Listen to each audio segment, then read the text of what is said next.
Man, I feel like I'm trapped right now. And not just because that we're all stuck inside on a lockdown. I mean, that definitely plays a role in feeling like I'm trapped, but I also just feel like I'm stuck in a lot of different things in my life. This whole virus thing has me facing a lot of emotions and weaknesses that I wasn't ready to face. I have so much more free time now and alone time. And I love being able to spend time with my family. I'm blessed to have them here with me and hanging out. But the truth is, I find myself alone a lot of times. And there's only so many Instagram stories that I can watch. And I just can't escape these feelings. And I got to face them. And it's hard. And now it's almost impossible to find things to do to distract or to keep myself busy from facing my emotions. And I can't go out with friends, and there aren't any CSM events to go to. There's no weekend services to be at. All the things that I used as an escape are gone, and I'm faced with dealing with my emotions and my pain and my hurts and my weaknesses, no matter how hard it feels. No matter how hard it gets, I gotta face them. And honestly, this coronavirus lockdown has somewhat been exactly what I needed in my personal life. If I can find the courage and the strength to have the difficult conversations with myself and with God. And over the past few weeks and CSM Wednesday, we've been talking about this idea of escaping our regrets, escaping our anxieties, and tonight we're going to talk about escaping our pain. It's going to be easy, right? The main passage that we'll be in tonight is in the book of Job. So if you can go ahead and get your Bible out or your phone or whatever device you're not watching this video on, and go ahead and go to Job, and we'll be in chapter 7 to start. But the truth is that we've all experienced some sort of pain in our lives. Maybe it's physical pain and you've broken a bone, or you've stepped on a Lego. I seem to be doing that a lot lately. Or a car accident or a sports injury, stubbing your toe on a wall. We've experienced some physical pain, and we also experience mental pain, the pain of our everyday lives as humans. Life is hard, and that causes a lot of mental pain. And then there's emotional pain, maybe the feeling of a broken heart, and not just from a boyfriend or a girlfriend, but the pain we feel from being picked on or bullied, the pain we feel from being stabbed in the back by our best friends, the pain of loneliness or disappointment or rejection, the pain of emotional abuse, the pain of our regrets, the pain of failure or guilt, or even the pain of losing a loved one. Sometimes our pain comes from people around us or from other things on the outside, and sometimes it's self-inflicted, things that we cause ourselves to feel pain and to struggle through. And maybe hearing some of these causes of pain has caused you to relive some pain and go through that again.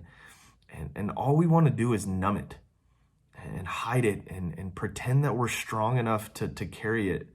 And at some point, we just want to escape it. We want to escape our pain. And I've definitely experienced pain in my own life. But I know that there's some of you that have experienced some pain and hurt that I can't even begin to imagine. But the hope of God enables us to withstand the hurt and pain in our lives. It says in Romans 12 to rejoice in our confident hope, be patient in trouble, and keep on praying. Confident hope. I mean, like, what is confident hope? The definition of hope is a feeling or of expectation and desire for a certain thing to happen, a feeling of trust. So confident hope is trusting that God wants what's best for you, and he ultimately knows what's best for you. Trusting in his will and not our own. Being confident that he is with you always in our pain and in our suffering. Being confident in our hope. Trust that God is with you and he hears you. He sees you. Be patient in trouble and keep on praying. Continue to build your relationship with God. None of us want to go through pain alone. And sometimes we feel like we have no choice but to do it alone. And some of us try and convince ourselves that we're strong enough to carry it alone. But if there's one thing that we know, it's that we weren't created to do any of this alone. Keep praying, keep trusting, and being confident in your hope. It says in Psalms that God is close to the brokenhearted, that he rescues those who are crushed in spirit. When we're experiencing pain, it's easy to feel like God is distant or silent. Like he doesn't even know that we're suffering or we're hurting. But he is with you, even though you feel like he isn't. And it's easy for me to say that, and it's much harder to believe it and trust in it when I'm experiencing pain and suffering. This phrase of he will never leave you or forsake you. This is a phrase that, and a verse that I've heard my whole life. It doesn't magically take pain away, but I believe it. And it makes it a little bit easier to sit in my pain and face it, knowing that the creator of the universe is sitting with me and we're facing my pain together. Maybe God's the one that is prompting that friend that to keep on texting you and calling you and bugging you because they sense that you're off, or they sense that you're hurting, or that something's wrong, and he's prompting them to reach out to you. Maybe God's the one that put that devotional in your feed that's talking about the same thing that you're going through in life right now. God is so much bigger than the pain you're feeling, the hurt that you've experienced. God is close to you when you feel like he's disappeared. Maybe we're the ones that disappeared from God in our times of pain and suffering. It's always been easy for me to just run away from my pain, to fill my life with things to do and people to help distract me. Instead of facing my pain and being confident in my hope in God, I just tend to run away from it, finding ways to numb the pain and put it off for another day. I have to face my pain, and it's not easy. And I often take out my pain and frustrations on other people that I love that are around me, my family, my wife, my kids. I take it out on God. I've never been good at handling my emotions, but I've also never really tried to embrace them and learn from them. In James, it says, "Dear brothers and sisters, when troubles of any kind come your way, consider it an opportunity for great joy. For you know that when your faith is tested, your endurance has a chance to grow." I'm honestly still working on the whole opportunity for great joy. I'm trying to look for the positives in life, the things that God has blessed me with, and embracing the fact that he loves me and he invites me into a relationship with him, and he sent his son to die for me, and he sits with me in my hurt. He offers hope, grace, and mercy. I mean, maybe that's the great joy. And I'm trying to look at my pain as a chance to grow closer to God, and to strengthen my hope in him, and to strengthen my endurance in times of pain. When I think of times of endurance during pain, I think of the story of Job. And if you don't know the story of Job, Job was a wealthy and godly man. He had lots of land and animals, which was worth a lot of money back then. And he had a big family, and he was always faithful to God. And as his story goes on, Satan goes to God and claims that Job's faithfulness to God is only because God has blessed him. So Satan challenges God and says that if he can punish Job, that Job would turn his back on God and curse him. And so Satan, he sets out to test his theory by punishing Job. And in one day, Job receives news that all of his animals, all of his servants, and all of his kids have died. And Job, obviously experiencing some pain and suffering, he tears off all of his clothes. He shaves his head. I mean, full on Britney Spears episode. But he's experiencing some crazy pain and suffering. But he doesn't turn his back on God. And Satan, he comes back and punishes him again. And this time, Job gets a terrible skin condition with sores all over his body. And his wife ends up encouraging him to curse God and to just give up and die. And Job just refuses. And Job's friends come to try and support him and have conversation with him, and they challenge him by asking, why would God allow this to happen? And Job is upset, and he cries out to God. And that's what we're going to pick up in Job chapter 7, verse 13. Job 7:13, it says, "When I think my bed will comfort me and my couch will ease my complaint, even then you frighten me with dreams and terrify me with visions, so that I prefer strangling and death rather than this body of mine. I despise my life. I would not live forever.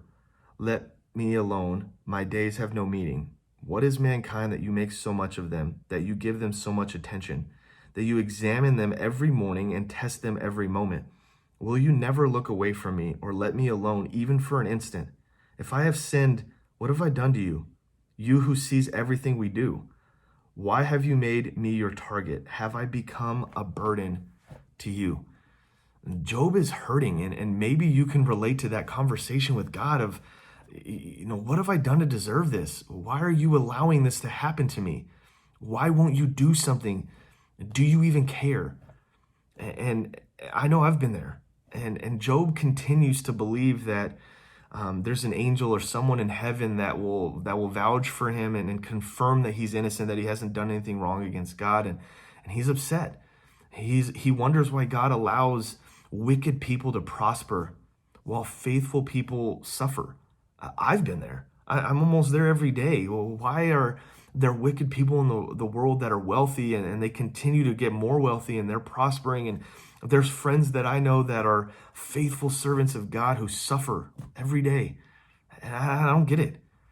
And in this story, God eventually speaks to Job, and God asks Job a bunch of questions to get him to think. I love that about how this interaction with God goes. And God isn't happy with Job's wife, obviously, and his friends, because they tried to convince him to turn his back on God. But Job stayed faithful. And let's just kind of see how this story ends in Job 42. It's the last chapter in Job. It's back a few pages, so go ahead and go there.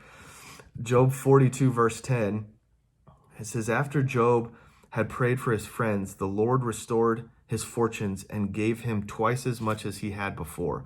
All his brothers and sisters and everyone who had known him before came and ate with him in his house. They comforted him and consoled him over all the trouble the Lord had brought on him, and each one gave him a piece of silver and a gold ring. The Lord blessed the latter part of Job's life more than the former part." Job experienced some crazy pain and suffering I can't even begin to imagine, but he stayed faithful. He wasn't happy with God, and he voiced that. He asked questions that most of us ask, but he never turned his back on God. His faithfulness was rewarded and his endurance grew. There's still a lot of pain in my life that I'm working on with God right now and trying to figure out how to escape it and how to face it. And I think that there's just a few things that we can do to begin the process of escaping our pain and our suffering. And the first thing that we got to do is allow God into our pain, invite him in. Job cries out to God, even though he doesn't hear from him at first. He starts the conversation. He invites God into his pain and his suffering. That's where we got to start. The next thing that we can do is we need to learn from our past instead of hiding from it. If we can't find ways to learn from the pain in our past, we'll continue to make the same mistakes. We will project our pain onto everyone in our lives, the people that we love, our family, our friends, our neighbors. We need to ask God to break that hold our past has over us and show us how to learn and grow in it. And God is so much more powerful than our past and our history. And when we can trust him, he can change our pain in our past into healing. And the next thing is we need to leave our shame behind us. We can't give shame a voice in our lives, or it'll end up blocking the healing that God has for us and that he wants to give us. And God loves us. He created us, and his love is unconditional, regardless of the mistakes that we've made in our past. God knows the worst parts about us He knows all of them already. And yet he still invites us into a personal relationship with him, and he invites us into healing through him. The next thing is we need to overcome our regrets. Getting stuck in our regrets will only lead to more regrets unless we can come to terms with the fact that we can't change our past. We got to move forward, and we must lay down our regrets and give them to God. And then it's just okay to be not okay. That's okay. We have to face the fact that we can't do it alone, and that's okay. Stop running and hiding from it, thinking it'll go away or that we can handle it all on our own. There is no amount of stuff or things that we can fill our lives with that will take the pain away. We can't escape our pain until we admit that we have it. We have to face it head on and allow God to grow and teach us through it. And the last thing is we have to choose to trust God over trying to please him. Trying to make up for past mistakes by doing more spiritual and religious things is not going to work.